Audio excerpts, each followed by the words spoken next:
with Colin. The 8-man was my favorite guy. We're racing Dave and everything. Yeah. Yep, and I'm still and then I started with PTR exclusively, and then Colin, your guy. And now, back to PTR Radio with Colin.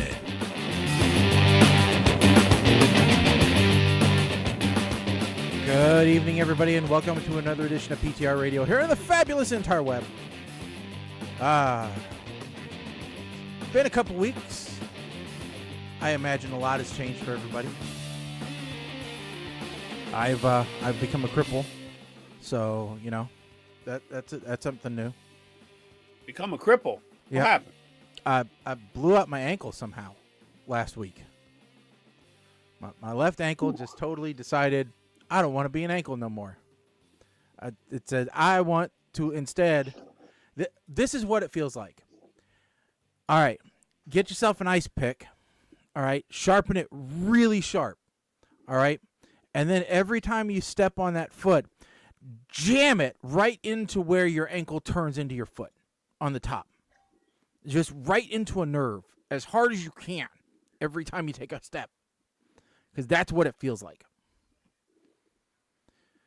And so it decided it didn't want to do it no more. And I'm sorry, man. So you're in a boot? No, because I'm stubborn. So first I just tried to walk funny. Do you have a scooter? That it wouldn't hurt. And then I used a cane, because of course I have a cane. You know, of course I have a cane at this age. So I used a cane for a couple days. And then it felt a little bit better. So by then it was time to go back to work. And so I thought, okay, let's just walk gingerly. Well, that was overdoing it. So then it went back to hurting ice pick pain again. And so then I caned it for another day. And then I just decided, it looks like we lost Colin. Yeah, I was just going to say. So then came Saturday when I had to help my daughter move some furniture, and I didn't have much of a choice. So I really screwed it up Saturday. All right. So what's the final verdict? It is that, Sunday, the rest of Saturday and Sunday, I basically was in bed. And today I haven't really gotten out of this chair much. And it's better now. I can actually walk without doubling over in pain. And so, if it continues to get better tomorrow, then I won't go to the doctor. But, if it gets worse, then I'll go. But yeah, we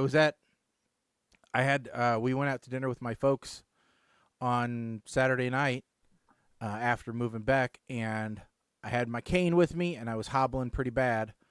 And, of course, I had my reading glasses, and we went to Cracker Barrel.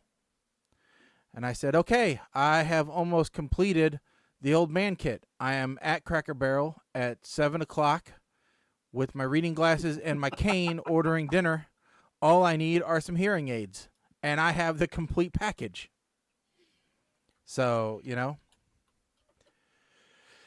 I'm telling you, get a knee scooter. They're cool.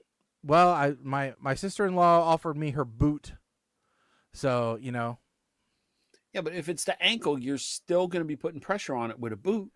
Well, that's on true. How bad it is. So yeah. Well, it's more when the ankle move, when it flexes from the leg. Okay. So the boot at least would keep everything stationary. True. So, because I do have a brace on it, and I even bought a new brace, and it just doesn't, it does okay, but it just doesn't keep it 100% immobilized. But yeah, I'm back. Yeah, you're back. There you go. So yay, Colin. So yeah, but yeah, when I went to work on Wednesday, everybody's like, "What did you do now?" I'm like, well, I don't actually know. I just woke up. What'd you do? I broke myself because you couldn't break me. And I'm just like, I got old. And it sucks. It happens. It happens. So And Okay, then, so I missed the part. Have you had anybody look at it yet, or you just? I looked at my Doing foot. My wife looked at my foot. You know, we But look nobody at it. with a medical degree has looked at his foot. No. Why would I do There that? have been no pretty pictures of the inside. No. Yeah. I've taken Because some we have a very good we have a very good painkillers. walk in the clinic that you could have just walked into, and they would have. No, I could hobble. I can't walk. I can hobble pretty good, you know. They should really call it Hobble In Clinic. You know. And of course all this happened when my server died here at the house, so I had to rebuild it. So I was just like it was just it's one of those things. Everything kind of went to hell at the same time, so. So what about you guys? You guys everything going great there? Sure. Yeah. Sure. Very convincing. My eyes are my allergies are killing me with my eyes. I got one more week of hockey and it's freaking barbecue weather, which is stupid since we play outside. This week should have been the last week because half the friggin' club ain't going to be here next week. Yeah, it was nice here for a few days, for like a week. You know, it was in like the 60s, so it's great. It's still fine. You know, but yeah, could be better. Can always be better. You know, today it was a little because it was cool. getting too warm. I don't know about that. I don't know that it was too warm. When It it was was getting like warm enough that you're thinking about air conditioning, that's too warm. No, I was not thinking about air conditioning. It was high 60s last week. High 60s last week. Our house got up to 73 because we have so many damn living creatures in this house. And then I don't know if you can hear it. That's the heat going on. Yeah. So Mother Nature is apparently going through menopause, at least in New Jersey, because she can't make up her damn mind whether she needs the heat or the air conditioner. Yeah. Up outside, we got Sister Hot Flash and the Ice Queen battling it out to decide who's gonna reign supreme. That's true. Yep, I can see that. But yep. Oh. But you know, could be worse. It could be worse. Could it? It could be. Could be, Mike. We could have to watch our pizza oven smoke output. This is the dumbest thing I have heard yet. All right. I thought New Jersey had stupid politicians. New York City has just, you have, Mayor Adams said, we are going to take over the throne of being stupid. New York City is known California, for what? you thought California was bad. Went for New York City. And our governor in New Jersey has said he wants to make New Jersey the California of the East Coast. And we're like, well, you're dumb. But New York just did a leapfrog move. Like Evel Knievel hit the nitrous, and just went right past us. Because what is New York City known for?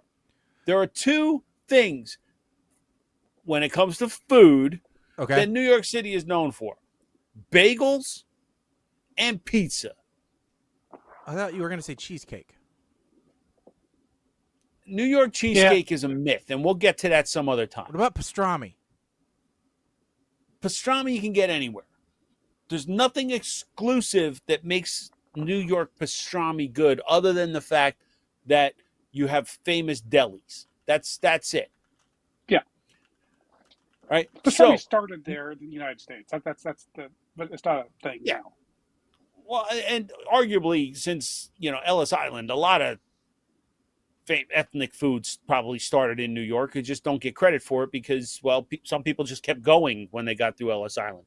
But anyway, New York City decided we need to cut our carbon emissions by 75% for all wood and coal-fired pizza ovens.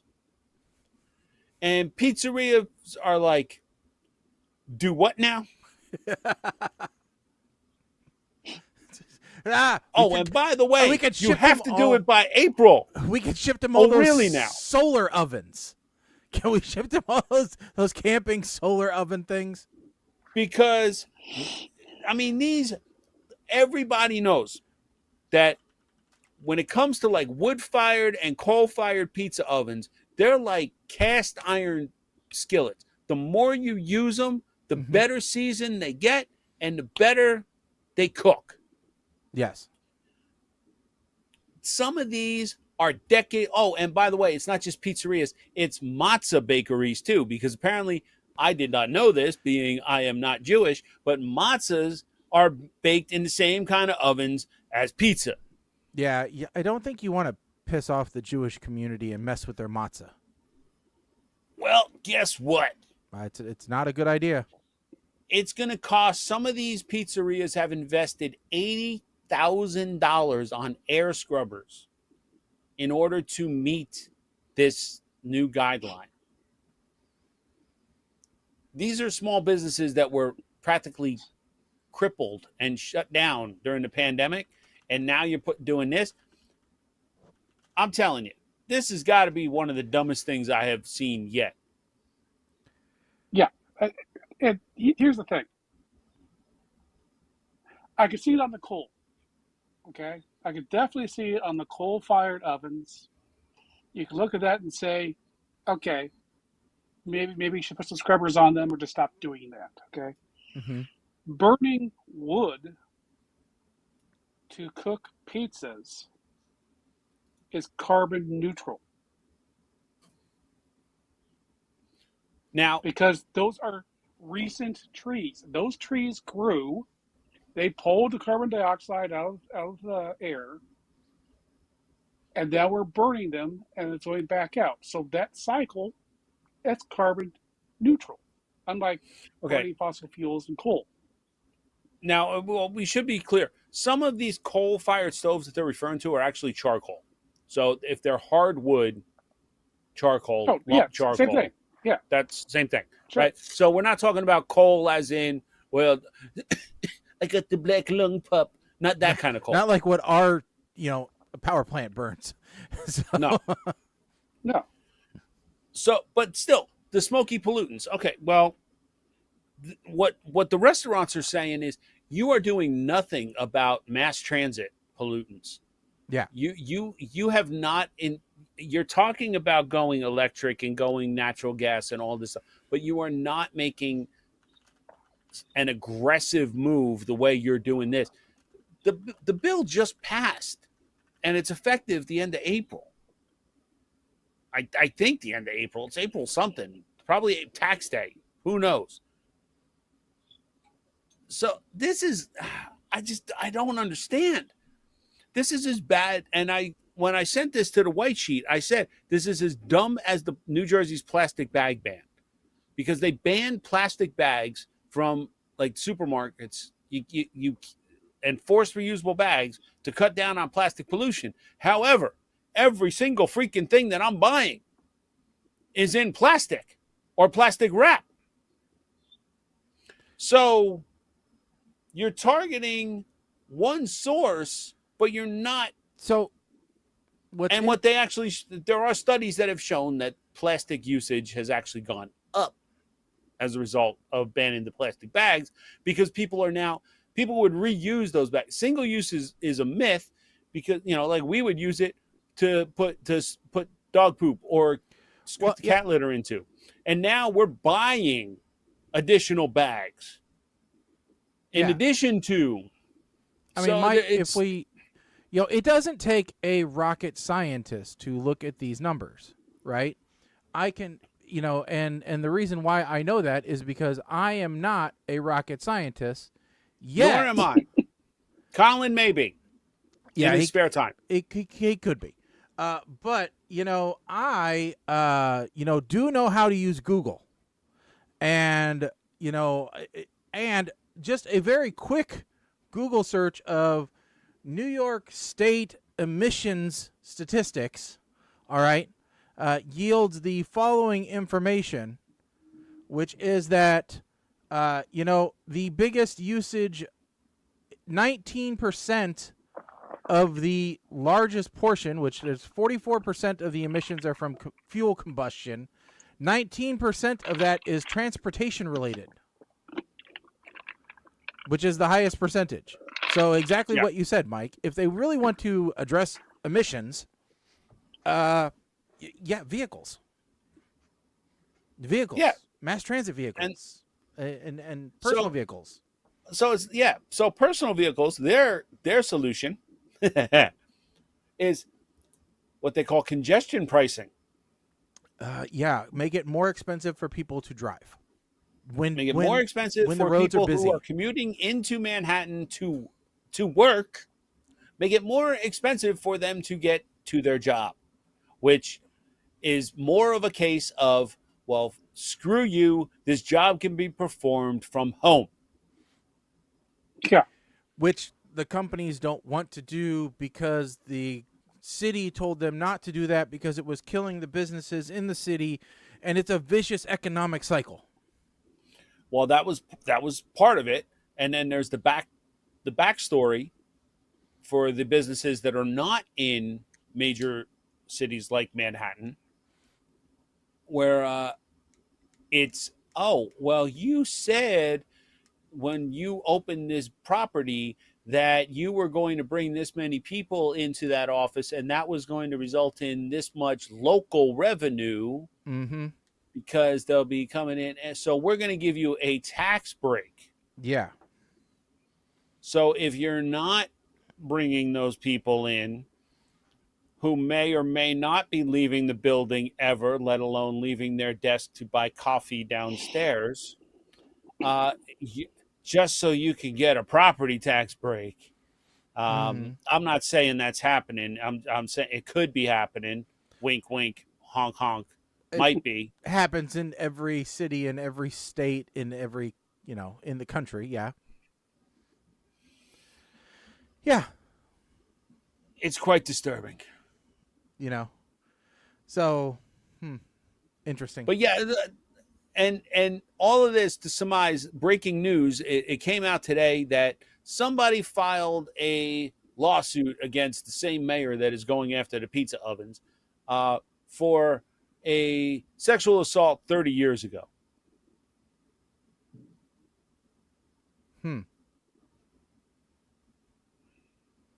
I don't know what to say to that. Yeah, well, I know what to say to that, but I don't want to have that discussion. So let's just move on from that. It just seems like Mayor Adams suddenly, I don't know if he's up for re-election or not, but suddenly he's under a lot of fire. Yes. And some of it is self-inflicted. Yes. And you can guarantee it's probably natural gas and not wood or coal. Because he's all about emissions. Of course. Propane is a clean burning fuel. I'm just telling you. Propane is a very clean, efficient fuel. Speaking of dumpster fires. Yes. How did I just find out about this one? That they are doing a movie about Saturday Night Live when it was funny in the 1970s, like when I was born. How did I just find out about this movie? I don't know. Your note about it is the first time that I heard about it as well. So you are a little bit faster than I was. But yeah, some, and I can't say as I'm familiar with some of the casting that they're doing. So, All right, so, I wish I had found an article that actually gave it's a slideshow, of course, view gallery. Pricks. That gave what? No, that gave pictures of all the people that were doing it. Like I see the casting, but I don't see. Yeah. I only see one person. Yeah. Like Dylan O'Brien, I know him.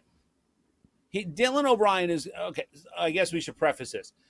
Apparently, there's a movie about Saturday Night Live from 1975 when it was funny. I guess was that the first year? I think that was the opening year. Yeah. Okay. So they're gonna get. It wasn't particularly funny that year. What's that? So that really wasn't that particularly funny. It was the second year is where started to begin. Better. Yeah, October 11th, 1975 was the debut of SNL. Okay, so they're talking. This is with the original cast. Yes. So Dylan O'Brien is going to play Dan Aykroyd. Now, Dylan O'Brien is probably best known for being the lead in the Maze Runner. Maze Runner? No, what is that? Maze Runner, I think. Yeah. Maze Runner movies. And then Corey Michael Smith is going to play Chevy Chase, and he is known for Gotham. He was Gotham. in the TV show. What did he? Gotham. Who did he play in Gotham? I don't know. I just saw that. He was in the Gotham TV series. Interesting. Yeah. He was the Riddler. He was the Riddler. That's right. Riddler. He was Edward Nygma. Yes. Then these were all extremely difficult people to play. Kaya Gerber, Kaya, who is, according to this article, best known for resembling her mother, Cindy Crawford. So, all right. So the next one here, Lamorne Morris, who you may know as, and I hate to put it, he was in New Girl. Was also in the movie Bloodshot. He played which Winston we reviewed in New Girl. But I believe he might. Who was his father? Is his father Garrett Morris? Because if so, that would make great sense. He was also in Call Me Cat. Winston Bishop. He's from Chicago. Does not say anything about parents. He did go to Second City though, so at least he's got some of the historical background of SNL because that was a big, training pool for SNL. Ella Hunt is going to be playing Gilda Radner, which that I can only imagine is going to be a difficult role. Oh, we know her from Anna and the Apocalypse, Mike. I will fight somebody. What? Yes, she was the lead in Anna and the Apocalypse. No. Yes. Great. Wonderful. Wonderful. Jane Curtin. Kim Matula. Who is Kim Matula? Okay. Kim Matula, recurring role on Fox Series 911. Okay. Who on 911? What? Or ABC Series 911 now. Yeah. Yes, that's right. They come back. She was also in Impeachment, American Crime Story. 911 and she was in Star. Fighting with My Family. Who was she in Fighting with My Family? We watched that movie too.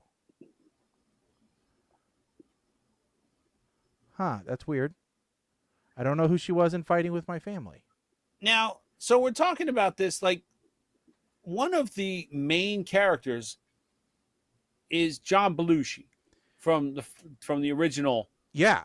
And he's being played by an actor, Matt Wood, who does not have a whole big, doesn't have 6 credits. That's all he has on IMDb is 6 credits. He has the look, though. I will say that in the picture of him, it is. Oh, here, hold on. I got it. I've got the pictures. Oh, good. Okay. Hold on though. I got to do a little bit of things to get it to where we need it to be, so that it doesn't look stupid. Okay. All you do that's I'll just say so. Belushi, I think, is actually one of the more easy ones to play. I think Jane Curtin's pretty easy as well. Just because we don't actually know them. Belushi, we never really, knew him as a person outside of the movies. Yeah, and that's SNL. true. That's true. What do you mean we never knew him? Well, he wasn't a big publicity person. He was more. I guess that's true. All right, here we go. There aren't a whole lot of interviews with John Belushi out there. All right. So Gabriel LaBelle is going to play Lorne Michaels. I don't know. possibly could see it. I mean, Okay. it looks. Corey Michael Smith. Honestly, Lord Michaels is the most important character if you're going to do this correct. Yeah. Corey Michael Smith, Chevy Chase. As long as he's an asshole. Matt Wood as John Belushi. Like I said, I think he has the look for it. Colin, those eyes are pretty crazy looking. Hold on. Jay, can you bring this down easily? You want it down? Yeah, you want it in the quad. Well, Colin, did you just curse on air? Yes, I did. It was worth it. Okay. I'm sorry. Okay, you bring back. There's up. There's no other way to talk about Chevy Chase. Ella Hunt. There she is. Yeah. Gilda Radner. All right. That's gonna be interesting. Dylan O'Brien as Dan Aykroyd. I think he can pull it off. Yeah, I can see it. I can see it. Yep. I'm pretty sure they're related, and I'm not. Yeah, I can see it. Kate Martula as Jane. Was there any blurb there about him? No relation. Really? Okay. Really? Okay. Somebody's gonna read into that and say, "Yeah, Mike's pretty racist if he thinks they all look alike." Yeah. I seriously thought they were related. Yep. Emily Farron as Lorraine Newman. Rachel Snout as Rosie. Which everybody goes, who? Yeah, nobody remembers. Yeah. Her. Cooper Hoffman as Dick Ebersol. He was the head of NBC at the time, right? Yeah. And he's also the one that took over after Lord Michaels left. Oh. Nicholas Braun as Jim Henson. What? Okay. Somebody explain why. Yeah. I don't know. No. Go back. I might explain it in the commentary there. Succession stars set to play puppets. The Muppets were all over. Muppets SNL. made regular appearance on the first 10 episodes. Okay. Yeah. Land Shark. Sure. Okay. There's even there's a dressing room for SNL where there's a closet full of pipes, and the pipes were all painted by Jim Henson to look like Muppets. Really? Tommy Dewey is Michael O'Donnell. Who's that? I have no idea. First head writer. Okay. Okay. Nicholas Podany as Billy Crystal. Oh, good luck. Him being on there. Yeah. Yeah, that's going to be... Yep. That one. Okay. That was... Okay. Neil Levy. It was as an NBC page. Okay, great. Okay. Isn't he from, like, Stranger Things? Yes. Okay. And the new Ghostbusters. All right. And that's Jack from... Yeah, he just NBC page. Has nothing to do with anything. Okay. All right. So that's that. I don't know. They're going deep into it. Who's playing Bill Murray? Why is there no Bill Murray? I mean, Bill Murray was not in the first season. Well, but you got Billy Crystal and stuff. You're that's talking, why. That's Bill Murray didn't join until 1977. So when did Billy Crystal join, though? That was much further in. That's when Dick Ebersol was. So that's what I'm saying. They have people there from several seasons in. Billy Crystal didn't join until what? Billy Crystal joined. Oh, he was on twice in 1984, and he became a regular. Maybe he hosted. he became a regular from 84 to 85. Okay, so he wasn't there either. So why is he cat? No, that's a good point. I don't know. My question is, who's going to play George Carlin? George Carlin was the first guest. He was the first host. Well, you're assuming that they're going to show something on air. Wouldn't you want to, if it's a movie about SNL, don't you think they would try to at least show rehearsals from the first show? No, I No, think because this is George Carlin wasn't in any skits. No, because this is all behind the scenes story on the moments leading up to SNL's wait a minute. This is noises off for SNL. Yeah. But no, I don't want to. So, when George Carlin hosted Saturday Night Live, all he did was come out, do his stand-up act, and then he was done. And then maybe he showed up, but he was not in any of the skits. So there's no reason to have a George Carlin, because then you have to try to explain to the audience, okay, so you brought this guy in, why isn't he in any of the skits? It's better just to ignore the host.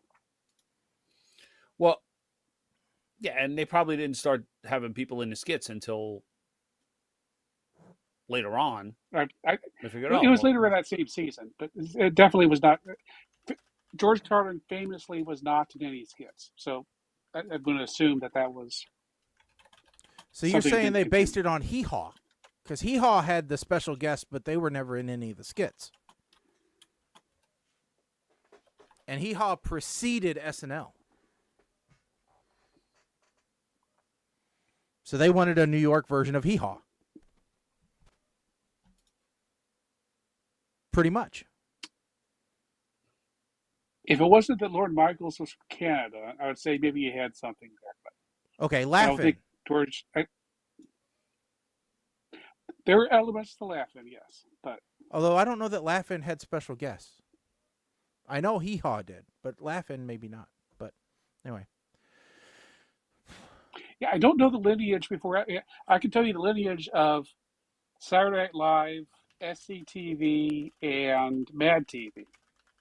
But what predates SNL, other than Laugh-In and stuff like that, Yeah. as So a live show like that, I'm not sure. Kenan Thompson really has been there since 2003. He's the longest running. He yes. That's what he was born to do. If they ever make a movie about Kenan, they're going to have like Kenan gets born in the hospital, and what's his name? The guy who used to announce Saturday Night Live before he died.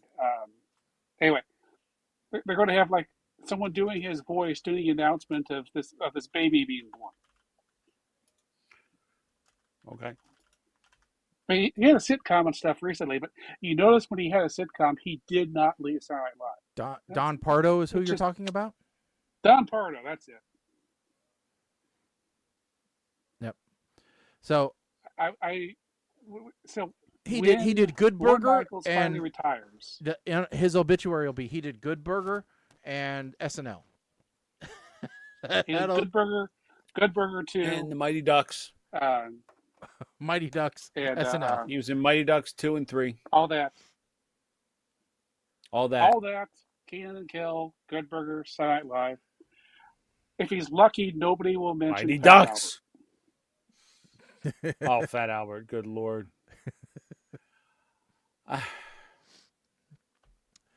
All right. So, real quick question for Colin. Colin, have you bid on Tom Crow or Servo from the Planet Hollywood closings auction? There's been so many of those. I could have bought one many a time over the years, but no. Okay. Oh, they do have some nice stuff, though. I was today years old when I found out Planet Hollywood actually closed everywhere. The cup from Indiana Jones and the Last Crusade.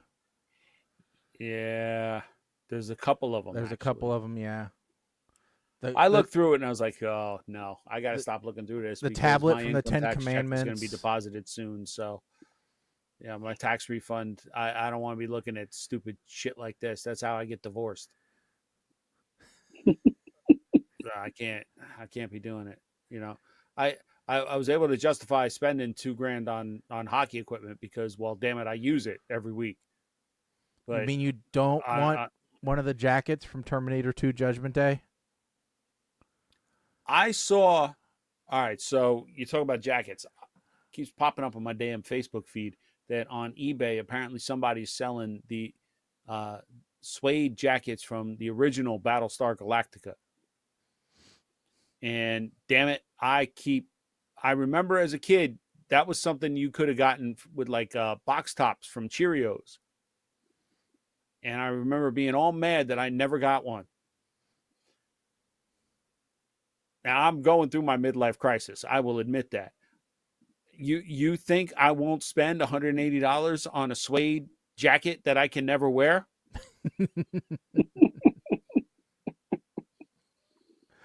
How about a monkey head prop, Mike? From what? Temple of Doom. It's the monkey head that they ate the brains out of.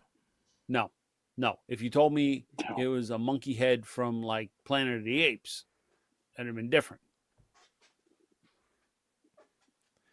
There are props that I would want. A monkey head is not one of them. So I'll tell you the prop that I would want over all other props is the device for, what was that name of that? Was it called My Science Experiment? Oh, My Science Project. Science Project, yeah. That I would want. Okay. I don't know. There's some pretty good ones. ones. Most people never heard of at our age. I just watched that. We may have to, not that long ago. Yeah, we may have to throw that on a list because that's one that's worth reviewing. Yeah. All right. Has a line that I still use from this day, Fisher Stevens. When you're cool, the sun shines on you 24 hours a day.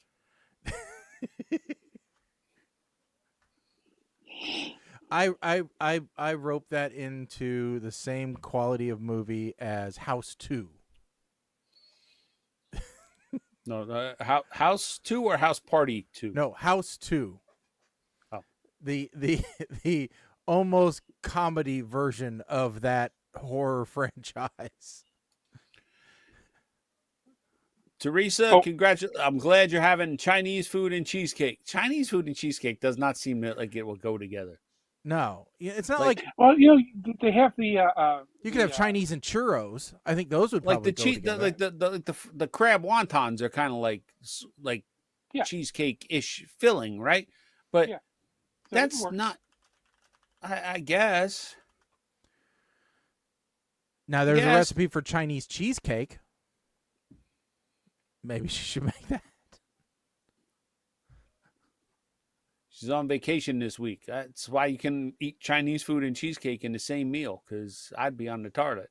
There's even a after that Guy Fieri Chinese cheesecake recipe.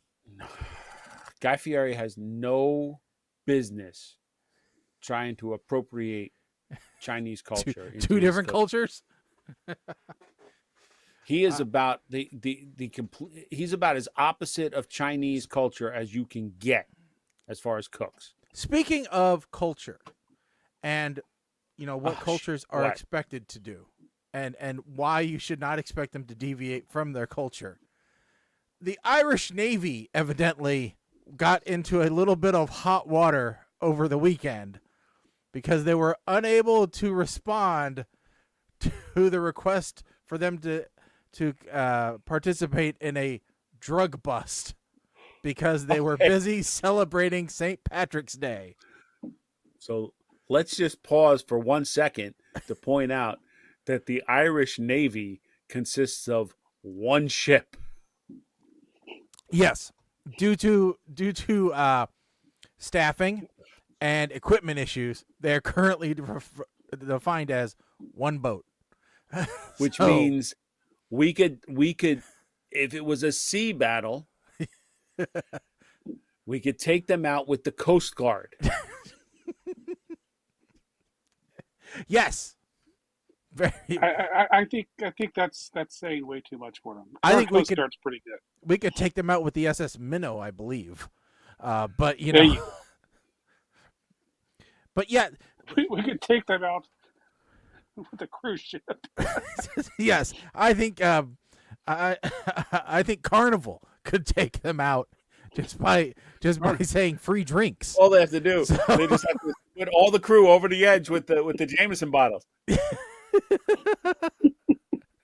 We distract them. Look, shiny objects. The Yes. chef's all standing there with the bags of potatoes. Hey, no, that's not right. That's not right. That's not even called for. Yes, the sole available ship was on its way to Dunlohair to take part in the St. Patrick's Day celebrations in the County Dublin town, according to the Irish Times. Tours were offered to the public as the ship remained docked over the weekend. On Sunday, the crew took part in the St. Patrick's Day parade. So, Which, why wouldn't they? Why Of course. wouldn't they? of course, The whole country should just shut down for the day. Just hang the a problem out of order is- sign.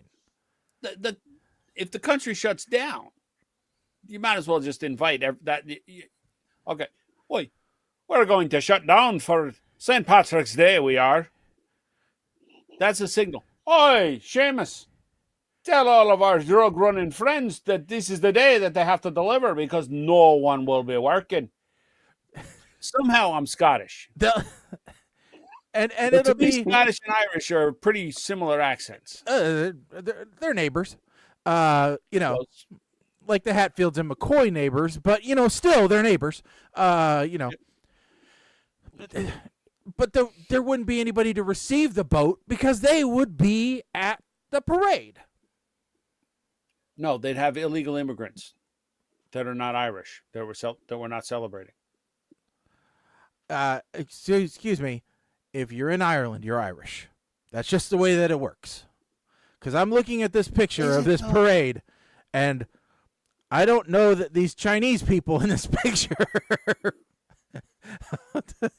were natural born there. You know, No, well, listen, every country for their big holiday has tourists. yeah. Are well, you telling me that nobody from anywhere else around the world goes to Rio for Carnival? probably most of the people in Rio during Carnival are not from Rio, Okay, but Are not you true with gonna Ireland. tell We me, take our even in the United States, are you going to tell me that in New Orleans, Nolans? it's only people from New Orleans for Mardi Gras? Well, yeah, because they like you know, dark chocolate. Okay, and I had to pause for a second because in the middle of my statement, I hear a big "fu" upstairs. And I'm like, who is she talking to?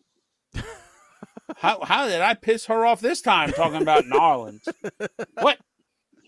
Her being my wife. Yes. Um, Oh. But yes, so I do find it funny. Well, I don't know what's funnier, the fact that the Irish Navy was drunk on St. Patrick's Day, or the Irish Navy has one ship. Or that the Irish Navy was expected to help with the drug bust because, you know, Well, yeah. United States, the U.S. Navy wouldn't be allowed to do that unless it was No, completely outside of our that would be the Coast Guard, because right? the Coast Guard. yeah. Yeah. You know, well, I don't know that the Irish have a Coast Guard. Although, according to reports, you know, the Or is Naval Irish Service Navy code diving for just a section- bunch of drunk fishermen? It could be. It could be. You don't know. Let's. Just curious, like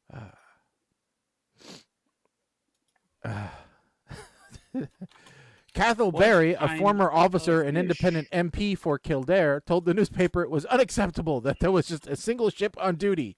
Well, Cathal, there's only a single ship, period.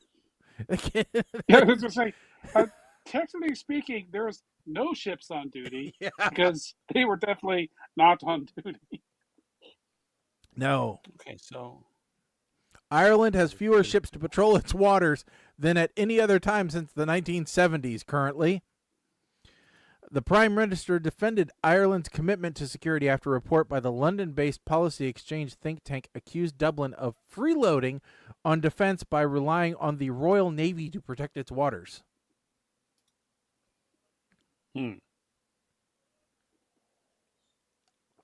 Well, Brexit isn't done yet, I don't think. So, guess you still got to help out the rest of them in your union. No, Brexit was finished a long time ago. I don't think it's finalized. I don't think it's 100% done. Oh yeah. Oh, that's 100% done. Yeah. It has nothing to do with Ireland. Yep. All right. Ireland's still in the EU. Yeah. All right. Moving on. Movie review time. oh, movie review time. Because we had a sequel that we needed to review for this evening. Code 8 Part 2. Now, it was a couple years ago, I believe, that we watched the first Code 8 movie. And I believe I put that one on the list because I was very much into Green Arrow at the time. And both the Amell brothers were featured in that movie, and they fall forward into this movie as well. Mike, did you want to do the synopsis for this one, or was I going to cover? Yeah, I don't remember. Okay. No, I took point on this one. Okay. All right. So, as Shaggy kind of alluded to, this takes place about 5.5 years after the first movie, and Robbie Amell's character Connor just gets out of prison following the events of the first movie. Things between him and Garrett, who is played by Stephen Amell, are still tense. Garrett's still living the life of crime, and the world still has disdain for those with powers. Psych, which is the drug that they take from the spinal fluid of those with powers, is still a problem. So the big thing that they tout in the first opening credits is that instead of the Guardians, which were the robot sentries that they were using for police enforcement in the first movie, they're using robo-dogs now, because robo-dogs are non-lethal as long as you put your hands up. Now we get the two new characters, Tarek and his little sister Pavani. Tarek is trying to move up in Garrett's organization, trying to become more than just a drug runner. He's using his chameleon-esque type powers to try and impress everybody. Instead, he follows and he lifts a money drop, which gets him in trouble. Turns out he stole from the wrong guy because that money drop was intended to bribe the local police. He got caught. Out comes the supposed non-lethal robo-dog. Tarek's able to evade using his powers just for a minute, and then manual override, blah, blah, blah. Tarek's killed. Connor's sucked in because he finds Pavani, who witnessed the murder, which isn't supposed to be possible. Guardian's still in use. Connor says, "Not today, Satan." Takes him out. While Pavani says, "Eat a bag," to the transport and takes it out. So now, on the run, they turn to the only person that owes Connor a favor, and that is Garrett. So here's where I'm not going to say too much more because this is where things start to get interesting. Blah, blah, blah. Can't trust a criminal. Things get crazy. Connor gets double-crossed, ish, but then sort of gets uncrossed, only gets recrossed again. And it gets a little hard to follow who's on what side towards the end. But the ending is, I'll call it satisfying. Right? Yes. So, puke to Schneikes. As stated during the last show, I gave the original one a Schneikes. This one, while I felt it was entertaining, it wasn't as good. Maybe the storyline felt a little too cliche. Maybe the overall pace felt kind of forced, but there was something about it that left me kind of wanting. I don't know. I'm going to give it a smile. I think it makes a good sequel. Not a great one. doesn't really leave too much desire for a third installment. Now, the one bullet point I will say, this is the only time you are ever going to hear these words come out of my mouth in relation to a plot point. Well, they came out of my mouth because of something that happened in this movie. I am damn so glad they had a dog fight in this movie. The only time you're ever going to hear me say that. And you'll have to watch the movie to find out why. Yes. All right. Colin, you want to go next? Sure. Pretty much exactly where Mike is with the overall feeling of it. I think there were several very interesting scenes in this movie that are not supported by the rest of the movie around them. So I felt a bit let down that it could have been much better. This isn't a, oh, I wish they'd done it this way. It's just there's some extremely good scenes. The memory scene was very good, for example. And there was these little things here and there that they kind of tapped onto, like the drug vials that I think Connor had, if I have the names correct, but never went anywhere. So I was left going, okay, what were you trying to say? Because you kind of dropped. They set a lot of things up that kind of got dropped. And after the movie was over, Netflix brought up a list of other things that were like it, so you may want to watch instead. And one that came up was the milkshake movie. I found myself going, "Oh, I'd much rather see a sequel for that." But yeah, Smile. It's fine. It's just it compared to the schnickies of the original, it's yeah. Yep. I am gonna also I'm gonna go milkshake. That's it. Yeah, I'm gonna also give it a Smile. Like Colin, I think there were a few things I keyed in on the vial thing too, and I'm like, why does he have those on the table? Where did they? Yeah. Why is he sweeping them into a can fast? What is the deal here? I don't understand why this is here unless they're gonna build on it later, and then they just completely swept it under the rug. And so, yeah, there were a couple things in there. I really did love the scene where Connor and Garrett went to the police officer's house, and then they're there talking to him as if they're local reps. I thought that was a excellent use of that, that type of scene. I thought, oh, this is a very smart plot point. Here, I think this is a good use, and I liked the original the lady who took care of the children's center and everything else, how that played. There were some really good. Some short little side bits that were really good that I thought in this movie. But like both of you, I was left wanting a little bit more. Some was a bit formulaic. Some was just, hey, there should be more to this. I was just wishing there had been a little bit more development in places. I'd have sat through an extra 20, 25 minutes if there had just been a little bit more in a few places. But overall, a decent effort for a sequel. We've seen far, far worse sequels out there. So Smile is what it's going to be from my side of the house. And not bad. Definitely, if you enjoyed the first one, watch the second one. I don't know that they left any room for a third one, and I don't know that there's an appetite for it out there anyway. So, but I will say, if you like this kind of movie, couple that you might want to also check out, older films, look for Push and look for Jumper.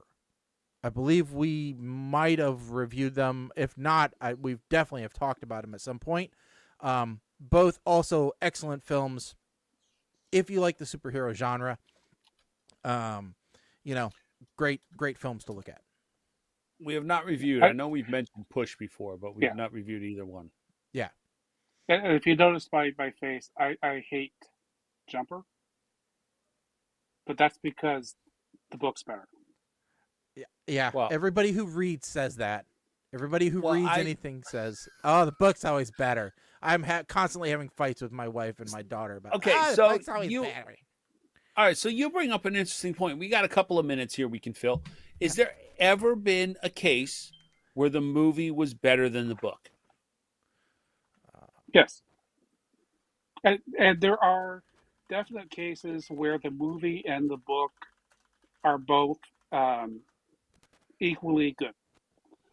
The Martian, for example, is a very, very good version of the book. Okay. Okay, so here are. Actually, this is obviously we're not the first ones to ask this, so I just looked up on Reddit movies that are better than the book. Okay, so yet again, 67. Here are some examples: Jaws, Jurassic Park, Starship Troopers, The Shining. Okay, I don't agree with Starship Troopers, but that's not a. They're different. Quite. Fight Club, The Godfather. They said possibly One Flew Over the Cuckoo's Nest, Shawshank Redemption, Stand By Me, Willy Wonka and the Chocolate Factory. No. Which version? No, there's only one Willy Wonka and the Chocolate Factory. The other one was Charlie and the Chocolate Factory, and then there was Wonka. So Okay. Willy Wonka and the Chocolate Factory is, but they're all based off of the same book. Although Willy Which is Wonka Charlie.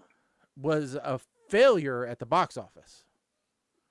It wasn't until it got rerun on television that it was a success. Well, of course. Somebody says A Clockwork Orange. Someone says A Field of Dreams. Someone agrees with you, says The Martian. But someone contradicts and says, but they cut out a lot of the more intense and interesting hardships that the character faced. And I listened to the audio. I listened to the audiobook because I'm not going to read. God forbid. And I will say there were probably about 3 additional hardships that got, cut out for a time. I completely understand. And I will say they did make things a little bit more interesting. You could see that same thing in something like Ready Player One, right? Ready Player One, my understanding is they also had to look for the gates in addition to the keys. So it made things more difficult and made it longer. In fact, I just saw an update that Ready Player 2 is actually going to happen. The movie's actually going to happen. They don't know that it's going to tie closely to the book. So, which could be a good thing, because I guess the book was not that good.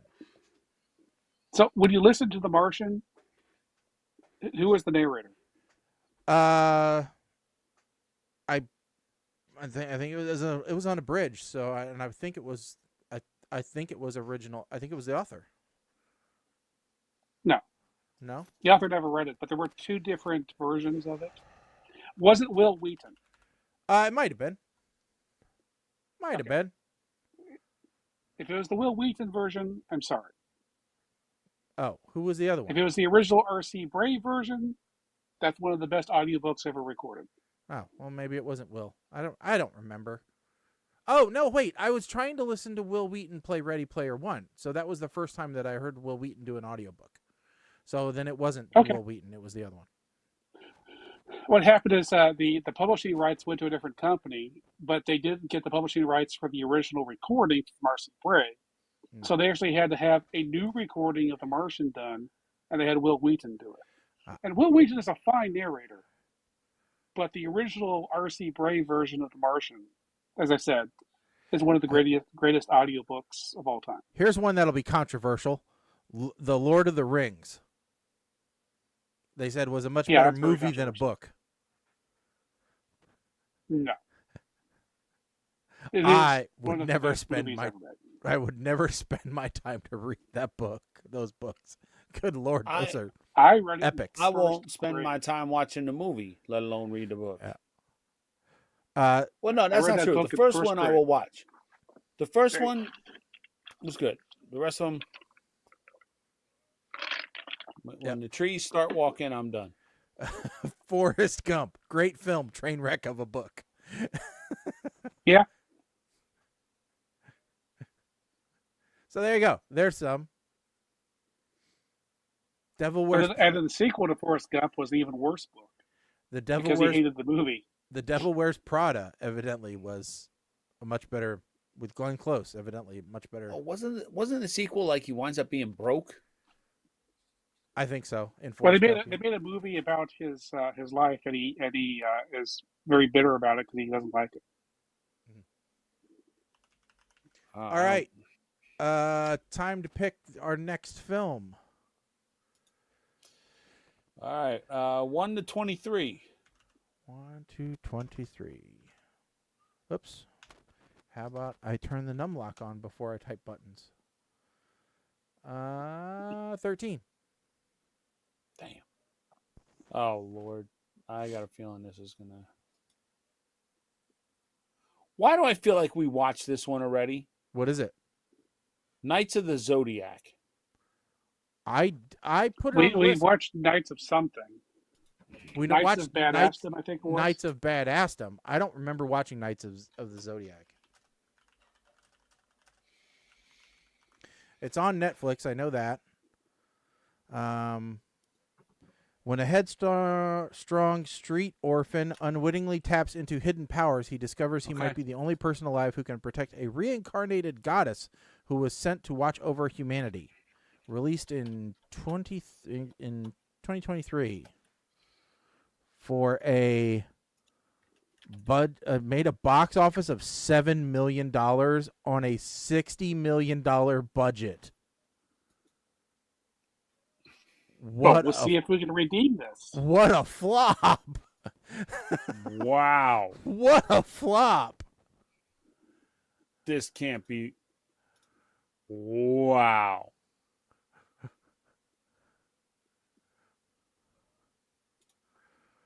That has got to be one of the biggest flops we've ever seen.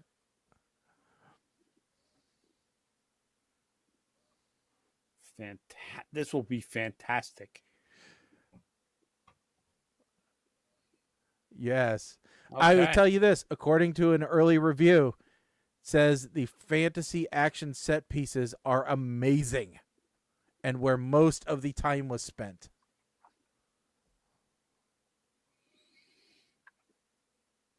So there you go. Okay. Who's taking point? I put it on the list. I'll do it.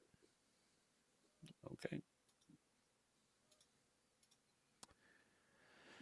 Okay.